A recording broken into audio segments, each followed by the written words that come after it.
Hey everybody, welcome to my review of Alone Season 9, Episode 7. I'm getting this review out a little bit late because I was immersed in the wilderness, blessedly away from Wi-Fi and reception for the last several days. In this review, I'm going to be talking about the emotions that start coming through a lot more strongly the longer people are out there. I'm going to be talking about all of the hunting that we're seeing, of course. I'm going to be talking a little bit about hide tanning and talking about this question around preserving food versus eating it when you've got it. Also going to talk about a very exciting thing that I have to share about a Labrador journey of my own at the end of this video, so stay tuned for that. Love the song that we heard Terry singing at the beginning, and have to say that looking at that water that we saw him drinking and hearing him talk about how disgusting it was seemed like quite an interesting foreshadowing for the end of this episode. Water is so key out there, and you really need to want to drink the water and do everything that you can to drink as much as you need and stay hydrated. This is a really big deal out there. So it was a sweet and fun and funny song, but him bringing up how hard it was to drink the water is really a point to note and something to think about. So I would have suggested maybe the idea of throwing some spruce needles or Labrador tea into his water when he heated it up to preserve it, to make it more palatable, because if you don't want to drink the water, that can be a real big issue, and we see that coming up for Terry. We then see Terry pulling out the beaver hide, which apparently has been sitting for some time. I know some people felt like potentially the beaver hide scraps were suspect and part of what made Benji get sick. Definitely do not agree with that. This hide has been sitting a good deal longer, and I feel that if he is doing a good job of rendering that fat, it's going to be perfectly safe off of that hide, even though it's been sitting for a while. Because the process of rendering fat, you should be ending up with just the fat and not the tissue. The tissue is what's going to have the bacteria and the toxins and what have you, but rendering fat takes really high temperatures, so it should still be safe off of that hide. We then see Terry going to flesh that beaver hide with a knife, which is really inefficient and really likely to do damage to the hide, as well as not get the fat off as efficiently. So if he has a saw, and I'm not sure if he does, what he definitely wants to do is make a waste beam like we saw Benji doing, and pushing the fat and the tissue off with some kind of straight blade. I would definitely use the back of a saw, but any long straight blade is going to be infinitely more efficient. He's going to get more of the fat, and he's going to spend less time and less calories doing it. It then shows him putting the hide in his smoker, and it looks like the hide is still wet. It's hard to say with Alone, right? Because we don't see everything. For all we know, Terry spent a whole day working a dressing into that hide and pulling it and softening before he smoked it. But it doesn't look like that to me, and that is not how we would go about brain tanning a hide or smoke tanning a hide. The hide should be dry when it goes into the smoker. If it isn't, then it's still going to be getting some preservative effect from the smoke, but it's basically going to be smoked rawhide, not finished leather. So I'd be curious to talk to Terry and see how that beaver hide turned out. Really glad that he's taking the time to preserve it in some way, though. I would definitely love to hang out with Terry and tan a beaver hide together sometime. That would be awesome. So Terry, if you ever come down to the lower 48 or I ever make it out Homer, that would be real sweet. We now see Jess at her shelter, and she has a water cache system set up. I love this. It's an awesome idea because there's so much water there, and rainwater is pure and safe to drink. So being able to get water off of her roof that she doesn't have to take the time to purify, and that she doesn't have to haul up from the river. It looks like she has a steep spot and some effort to get up from the river, and that is ready to go right there when she needs it. Really awesome. Sweet system having a way to have a little pour spout there. So little added design feature of Hodgepodge Lodge that I really like and think is working for her there.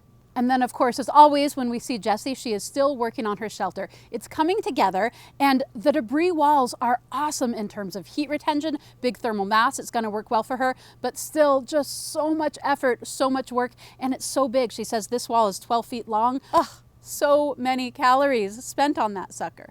As always, I love what Jessie has to share in terms of, you know, when you're out here, it's make it or break it. You have no choice. You can either keep trying or you can lay down and die. She seems to have the same kind of survival philosophy as Juan Pablo, which is just considering that you are out there and that it's a real life situation, that there is no tap button. And that is a really important thing in order to stay out there and persevere. Because no matter what your circumstances, it is going to be hard out there on alone. It is going to be uncomfortable, and there are going to be times when everything in your mind is trying to convince you of reasons to go home. So if you don't consider that that's an option, then that is the best way to stay out there long term.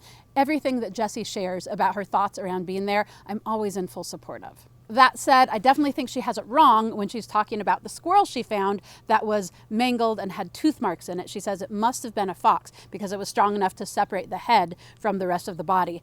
Definitely not a fox. Fox teeth are huge. You wouldn't really see little teeth marks in it, and that squirrel would be gone. There's no way that a fox couldn't just pull that squirrel right off, especially if the neck and the vertebrae were already separated, right? I know people hate to hear it, but squirrels are scavengers and they can be predatory. They can be big problems with nestlings, young birds in nests and eggs. So a squirrel would chew on another squirrel if it got a chance, and a squirrel is small enough that it wouldn't drag it away. Another thought I would have is a weasel if it had small teeth mark on it, but weasels, even though they're not very big, they are so strong for their size, right? We saw one pulling away a grouse carcass from Juan Pablo. So clearly a weasel should have been strong enough to pull that squirrel out. So unless Jessie came up while it was doing it and it scampered away, I think that either a fox or a weasel would have taken that squirrel clean away and she would never have gotten it herself. Back to Terry, and he is talking about the fact that he is still losing weight like crazy. Now, Terry had a huge boon of getting a beaver, and there was a lot of fat on that, and he's clearly eating a lot of it. But if you think about it, a guy his size, one beaver at day 38, I know he's got some other food too, but the beaver is the food of substance he's had out there. That's still not enough. And this brings me to the idea of preserving food versus eating the food when you have it. I'm going to circle back to that at the end of this review because it's a really important point in survival in general and very much on Alone. We see Adam in his camp splitting wood. I'm going to say that I think that it is a much better idea if you're able to harvest smaller wood that you can break by hand or with a few swipes of a saw, that's less energy to haul back, way less energy to cut, and doesn't require splitting. Splitting is a lot of energy, and it's also a big risk of injury. When you are getting weak, when you are lightheaded and woozy, the chance of your aim being off and glancing off of that log and having your axe bounce back where you don't know, or missing the log entirely, sinking it into your leg, it's a real danger. So it would be wise, I think, to have some kind of setup where it wasn't a possibility for Adam to sink that axe into his leg. Say, putting the stump on the far side of a fallen tree so that the axe would hit the tree instead of his leg if it glances off, or doing it from his knees so that it's less efficient ergonomically for sure. But thinking about injury when you're getting to the point of being weak and feeble is really important. It actually doesn't look like Adam is there yet. I would say that we can see it in both Tom and Terry, right? They're both stumbling, walking poorly, woozy. We see Tom have some accidents this time. In that state, I think you really want to be careful about splitting wood and you want to be going for the smaller stuff. That said, of course, it might be that that was a limitation of his sight and that was the only wood he had access to. Really awesome to have a grouse just fly right by and announce itself to him as he's working right next to his cabin like that. And we see him get one grouse and then the second grouse, which is awesome. And there on the ground, as he's going to pick up that second grouse, you can see a spray of blood. And I want to point that out because it is bright red blood. And this is an indication that he probably got a lung shot. You can tell a lot about where you hit the animal by the color and the texture of the blood itself. So bright red blood is usually heart or lungs. Bright red and foamy and maybe even a little pinkish would be indicative of a lung shot because it's highly oxygenated blood. And the foam, of course, because it's going to be aerated. Darker blood can often mean a gut shot where you've gotten the liver, which is going to have darker blood that's not freshly oxygenated, and kind of everywhere in between as well. So this is a good example and a great shot of it. Adam then makes this lucky find and they give us that dramatic pause where it seems like he's seeing some big game animal out there. And then when we come back to him, it is a dock that he has found, a dock in the woods, which is an amazing resource. And he doesn't waste any time hauling it back and making use of it. Dimensional lumber, when you are out there and you're trying to build with everything different dimensions and round, it's a huge, huge resource. So I love that he was able to find that and haul it back to his spot and make use of it. We see Tom working on his shelter still, and it seems to have an entrance tunnel that he's building off of it, which is a really, really awesome strategy for shelters in areas with really intense weather, because wind blowing right into your shelter, that is what sucks all of the warmth from it. So building an entrance tunnel that breaks up the wind so that wind can't go straight in is going to be huge saving. It's also going to give him a staging area to hang stuff, to store stuff. So I love the tunnel idea. It's just like we see on igloos, right, of Inuit people. It's a really good strategy for those really harsh northern climates that have really intense winds, which is absolutely true of Labrador. So I love this structure idea that he's doing. Seems like maybe having filled in the interior walls first would have been a good idea. That said, I also understand that it gets really dark when all of your walls are filled in. So that might be one reason why Tom's been going slow in terms of filling in all of those walls. It's also just true that everything takes so much longer than you think it possibly could on a loan. We see all kinds of people weighing in. Why don't they do this? Why don't do that? What do they do to fill their time? There's usually no downtime. It is amazing how much time it takes just to meet your basic needs out there. And keep in mind that these guys are filming every part of it. And that takes a tremendous amount of time, tremendous amount of energy and calories. So they just don't have the kind of time that you would think if you have experience going out into the woods yourself. That is coming from well-fed, warm shelter, and not having to film it. Please remember to subscribe to my channel, like this video, and hit the notifications bell so you get informed of when my videos come out. And check out my Patreon membership. So many amazing benefits, particularly for Alone fans happening right now. Live calls to ask your questions with Season 9 participants and me and more. Lots of excitement coming your way. I love what Tom is talking about out there in terms of what a gift it is to have that time away from computers, away from the internet, away from bank accounts and bills and all of the things that wrap so much of our days up in modern human life. And I really love how the editing of the show is shifting to give more of this philosophy. At the start of the show, they just talked about, how grueling it was and the drama and the danger and the world is out to get you and how are you going to survive?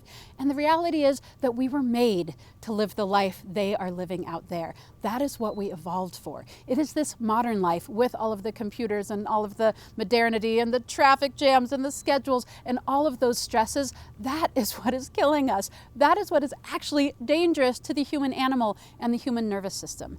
And out there, that is the pure life. We often hear people talk about camping and then coming back to the real world. And I think that's a real fallacy. I believe that that is the real world. That is the world we come from. And what an amazing gift to these folks to be able to really live that way and be immersed in it for that amount of time. Thank you, Tom, for bringing that into the show. Tom goes through the list of things he's caught: 15 squirrels, 19 trout, 5 grouse, 1 rabbit, 1 whiskey jack, which I've always called gray jay, same thing. But even so, if you think about that number of animals and the actual calories, it lists it when Carrie gets hers. A squirrel is 500 calories. The average daily is 2,500 for a medium-sized man, and that is when you are not living in cold conditions and working your butt off just to survive. These folks are probably burning upwards of 4,000 calories a day. So a 500-calorie squirrel, awesome to be getting one every day, awesome to be eating something every day, still nowhere near enough. And we can see that. Tom is looking so gaunt. I mean, his cheeks look more and more hollow every episode. He needs more food. He really needed that beaver. I totally get why not finding it was a setback for him for a week. So heartbreaking to potentially have wounded or killed something and not get it when you desperately need that food. We next see Tom roasting a squirrel on a stick. And Tom and I had a conversation on the last Patreon call.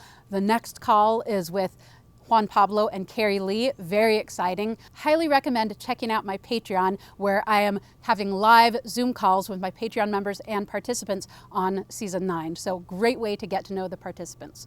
So we talked after the Patreon call about ways to roast game. And I always talk in these videos about roasting game over the fire versus cooking it in a pot. And in this case, it's a little different, because what I talk about with roasting game over the fire is that you lose a lot. You lose a lot of the fat and a lot of the blood. It drips out and it burns up in the fire. But doing it the way Tom is doing, with the skin intact, the skin is kind of like your cooking pot, right? You're not losing the fat and the blood because it's all encased in the skin. So he is going to have gutted it, pulled out the intestines, potentially left the other organs in, the edible organs, and then have roasted it in the skin so that all of that stays intact. Now, I tried this on season 6 with rabbits, and I probably didn't roast them long enough. I tried singeing off the hair, and from there I put them into a pot and cooked them so that I could get all of the nutrients of the skin. It was the most disgusting thing I've ever eaten. And that is from someone who was starving and desperately needed that food. But I didn't roast it as thoroughly as Tom, and I didn't complete the process with the whole thing. What I was doing is singeing off the skin from the head so that I can then keep all of the membranous and fatty tissues that are hard to keep on. Those usually come off with the skin on the head in particular. So it was a different method than Tom. Now I see where he's doing it more thoroughly and really scraping off all of the singed hair and keeping it until the skin is crackling. So there's no vestige of the hair left. So his probably doesn't taste like the worst parts of burnt skin plus burnt hair. Mine did. But I'm very curious to try Tom's method the next time I have a whole squirrel to eat, to see if I can reproduce those examples and have it be amazing and delicious, as it clearly is to him out there. I want to speak a moment about food preservation and some of the fallacy of food preservation on alone. I talked about this the last episode with Teimojin drying his grouse. Terry talks about it with the beaver, and we're seeing it with Carrie now, where there's this mentality that the thing you want to do is to smoke and dry your meat, dry your fishes, dry your berries, do what you can to preserve that food. Sometimes that's a good idea, particularly if we're talking about big game and warmer temperatures. Most of the time, I think that people do themselves a disservice with the ways they're trying to preserve food on alone. For example, Carrie Lee, it doesn't say what kind of berries she's doing, but from the color and from talking to Carrie Lee, because she's a friend of mine, I believe it was largely cranberries, actually lingonberries, but they're called cranberries up there, similar. Lingonberries keep really well. I collected tons of them in the Arctic. Of course, they were frozen solid for a lot of my time out there, but for many weeks, they weren't frozen solid and they still stored well. So you don't have to put in the energy to make leather out of cranberries up there. Teimojin didn't have to take the time to smoke and dry that grouse meat. And even Terry is saying, I did wrong by putting so much energy into preserving that beaver meat rather than eating as much as he could fresh and keep hunting. So Carrie could be putting up those berries in, say, a boot liner like we see Adam wearing all the time, which I love, or some other container, and storing a whole lot more of those before the snows come, rather than taking a whole day to mash and cook them down, burning firewood that she has to then replace, which is a lot of calories. So for the most part, it is a better idea to eat all you need when you have the game, rather than save it and meter it out while actively starving because you're not getting enough food. We saw this with Dave Disha in Patagonia, saving fish and getting pulled for being underweight when he had fish he could have eaten earlier. He could have eaten when they were fresh and stopped the weight loss, right? You're burning weight like crazy when you're out there. So it's better to keep the weight you have on you by eating as much as you can when you've got it, rather than wasting calories preserving it and wasting away and getting to the point where your digestive system is actually pretty shut down so that you're not going to be able to digest it later. This might be happening with Terry, right? It's hard to digest smoked dried meat. You're not getting as much out of it as you would fresh meat. And by the time he's having those stomach troubles, he might not be digesting that meat for meat very well at all. If he had just gorged on it when he got it, say spread it out over 5 days, and temperatures, even though they were above freezing, they were probably cold enough to keep it for that long, he probably would have been better off, and he would have saved a lot of time and energy. So awesome that Carrie's making fruit leather. I'm not sure she needs to be making fruit leather, and she's potentially wasting a lot in doing that. Another thing is she's making it in a cast iron pot. And berries are very acidic, and anything acidic is going to be eating away at the iron of your pot. Not in stainless, but in cast iron, yes.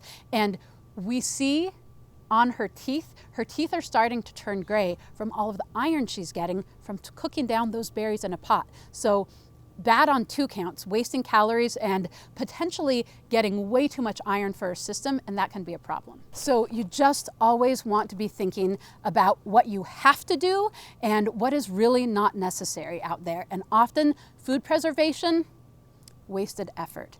Just eat it as much as you can, or maybe it'll keep on its own and just leave it in its natural state and put the time into getting more of that resource. Love the door that Adam is building. That is a great system with the solid door backed by the tarp, so he has that protection from harsh weather that would blow it in, or bears or what have you. Again, a bear could bust through, but it would give him time to get his bow ready. But then also the back end of the tarp is going to seal it completely, so his shelter is going to be so much warmer for that door. Well done, well built. Excited to talk more about building with dimensional lumber on Alone at some point in the future. Terry talking to the pine grosbeak and kind of petting it in the camera lens, I love, and illustrates a really important thing in Alone, which is that it is hard to be isolated out there for so long, and being able to connect with the wildlife in your area and the plants in your area really is settling to the nervous system. Talking out loud to birds and interacting with them, or mushrooms or trees or fish or whatever it is, actually does the same thing for your brain as human interaction. So seeing a new bird and being excited and having that spark of curiosity and engagement and feeling affection for those things you see, really, really good survival strategy. I have a video about this on the YouTube channel you can look for that says why talking to trees is a survival skill. Check it out. Absolutely 100% true. Also love the philosophy that Terry is sharing out there. He specifically says, comfort robs determination from the soul. This idea that cultivating a relationship with discomfort and appreciating it is part of what makes us resilient, makes us strong. A lot of the ills we see in modern society is that we have it too easy. There are all kinds of stressors that are awful for our system. You know, the schedules and the bill paying and all of the computer and social media, those kinds of stressors are bad for our system, but mild stressors can be really good for it. Getting a little uncomfortably cold, getting a little uncomfortably hungry, those make us stronger people. And all other kinds of things that are mild stressors and discomforts are good for the nervous system. It's just when they're too much and unrelentless and unresolved that they become problems. So good modeling, Terry. I will try to talk in a future video about the style of bird snare we see Tom using, the Ojibwe bird snare. I'm going to say that that is a style of snare that does best with a really flexible noose. And we see him, it looks like what he's using is fishing line rather than snare wire, really important for that style of snare. I think he would even do better if he had like an inner strand of paracord that's flexible enough to drape over that little branch that's the trigger and then close. As we saw, it was too stiff and it didn't close on that gray jay he was trying to catch. Love Teimojin's country pride. I love Canada myself, not Canadian, but many, many generations of my family were, and his magic trick, totally awesome. Really glad that the editors jumped on that and made it happen. And even though you might say, well, that was a silly waste of a clothing item, it was all about the moral support and the feeling the pride in his country and the pride in what he was doing out there and what he was representing, and really having ways to bolster yourself and the emotional challenges of being out there is really huge. It's truly a survival skill. For him to look at that flag and say, yeah, I'm out here representing my country. I'm out here representing Quebec. That is awesome. And that gives you a lot of fortitude. So I love what that example shows to Alones. Also want to give a shout out to Teimojin's shooting style, which I watched one of Clay Hayes' reviews, and that is a shooting style that he particularly recommends with the fingers under the bowstring, under the arrow, and you can see Teimojin really sighting along the arrow. And Teimojin hasn't hunted before his time on Alone with his bow, but he's done a lot of target practice and a lot of precision archery, and that style is one that's particularly suited for that. I learned a lot about this hearing the exchange between Clay and Teimojin on Clay Hayes' YouTube channel. Clay is also doing reviews, so be sure to check them out. There's a lot of really useful stuff, specifically, of course, about hunting and archery on them, which I am not an expert on, and Clay absolutely is. So really neat to be able to watch the different reviews, like Teimojin's with the medical stuff, and see all of the specialties of the different people, and have it really give such a broad experience of what it is to be out there on Alone. We see Teimojin skinning the squirrel, and he starts by cutting it on the back and the spine and then pulling the skin off in 2 pieces. I haven't seen that style of skinning before, and I'm gonna say I'm not a fan of it. It looks like he's pulling it off and discarding the skin. Otherwise, I think he would have cut it in a way to make it easier to tan. The thing with that is that so much of the fat is on the skin. So if you are not saving the skin and carefully scraping all of the membranous tissue that has fat in it, you're losing a lot of the calorie value.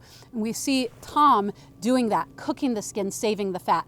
I always skinned mine because I'm a hide tanner, but I very carefully scraped every bit of that fatty tissue off so I wasn't losing anything. So would love to see Teimojin making better use of that animal by skinning it really well. We also hear Teimojin talking about his mom, and then we see Carrie talking about her mom, Adam talking about how much he misses his family. It's really interesting to note how intense emotionally being in that degree of physical duress and total isolation is. Your emotions work totally differently. Not that these people don't absolutely love their families all the time, but you feel things so much stronger out there, and it's so beautiful. I love it. That is one of the most amazing and special things about Alone in my book. So I love that we're seeing that with a lot of different people. We then see it with Carrie talking about her mom, that great birthday cake, blowing out the lichen candles. I love it.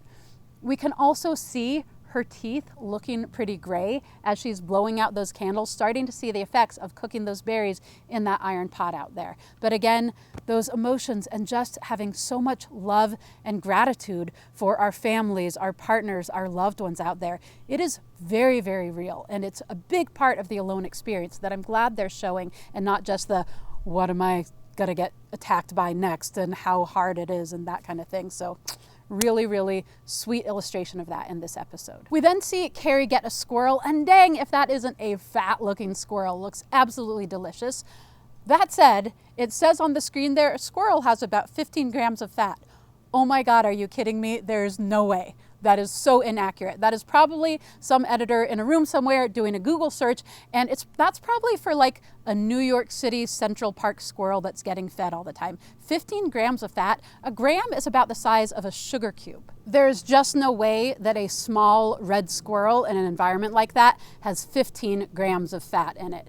And a lot of people are wasting a lot of the grams of fat in it if they are not either eating the skin or scraping the skin really well, and if they're not peeling every bit of fat off of the intestines. I'm gonna say it's probably more like 2 or 3 grams of fat in a squirrel if you make really, really good use of it. Just again, just like it said, I think it said moss was waterproof in one of the earlier episodes, squirrels have 15 grams of fat.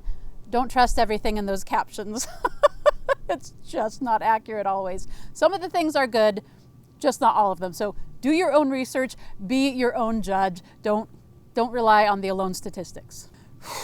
We see Terry getting ready for his medical check and checking out his own body. And what a reveal, right? What a moment to look at how wasted he is. We know that Terry knows it's getting rough. He talks about how it's getting hard to breathe. It's hard to walk around. He has to go slow. Everything is just hard. He knows that his time is winding down. So this look at how skinny he is just such a window into what's really going on with him. I love him talking about how he has been through so much in his life that while this experience is really challenging, it's not what he would call hard. Thank you, Terry. I'm so with you. I had the same experience in the Arctic. There was this whole idea that it was supposed to be the hardest thing I've ever done in my life, but there was so much joy and so much beauty in it that negated a lot of the challenges. I have had some really hard times in my life too, emotionally hard, right? All kinds of experiences that were so much more difficult because they didn't have the beauty and the joy to balance them. And we can see that beauty and joy and appreciation of the experience in everything Terry is doing out there. And that is what is keeping him there and him wanting to be there, even though his body is getting increasingly wrecked. so heartbreaking seeing that medical check and seeing in Terry's face that he knows it's coming, right? He knows that he's actually reached his limit. So he's heartbroken, but he's not surprised when in fact they do pull him. And I just love everything that Terry has shared about his time out there. He just really brought so much soul to it, and his philosophy and his love for his mother and his hunting ethics. And Terry, you say that you feel like you've disappointed hunters and anglers and people from Alaska and West Virginia. Oh my gosh, no, you didn't. You represented so well. You did your very best. You displayed excellent skills and ethics, and please celebrate yourself and don't feel that you've disappointed anyone. I think we're all really, really proud of you and really see that you just gave it your all and your whole heart. So thank you so much. It's been such a pleasure watching your journey, and I'm so sorry that it had to end like that for you. The episode wraps up with seeing Tom also going downhill and taking a fall that is clearly hard and puts him in a lot of pain. He tries to walk it off and his body isn't there. His body is clearly fairly shot with those gaunt cheeks and starting to have accidents more often. That is absolutely a thing that happens with starvation and with our bodies starting to break down. And we hear him contemplating this really potent question. I need food for my body to heal this. I need rest for my body to heal this.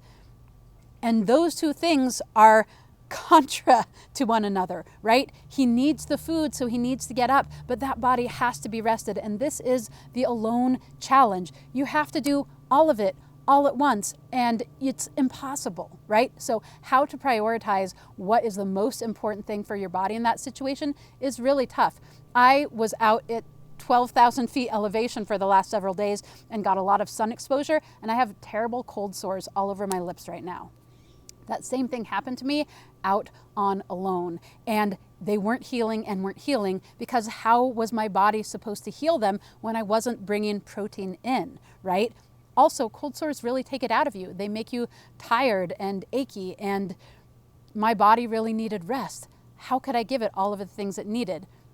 Everything takes longer to heal out there. Everything is a bigger deal in that situation where you have to be 100% and give it your all just to survive every day. So worried about Tom. This is a rough situation, especially given how much weight we've seen he's already losing and how much, even though he's bringing in food, his body is still just wasting away. So we will see what happens, but it's looking rough for him out there for sure.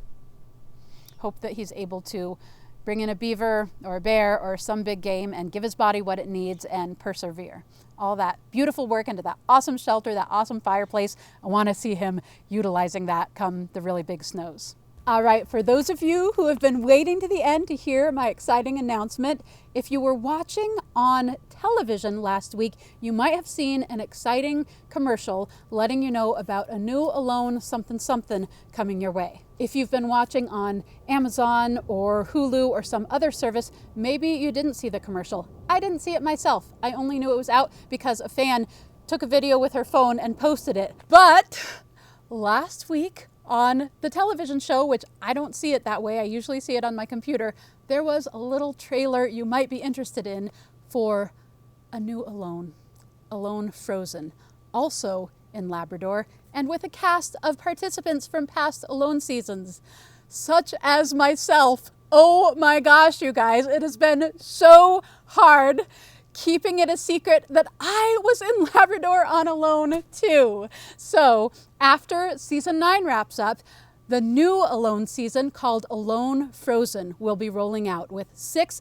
participants from prior Alone seasons who are out for significant amount of time. So we kind of call it the All-Stars Alone season, right? And going out later in the season when things are more intense and less time to prepare for that harsh weather and on the coast rather than inland. So it's all going to be announced as of July 14th. Search History Alone Frozen to learn about the next challenge coming your way.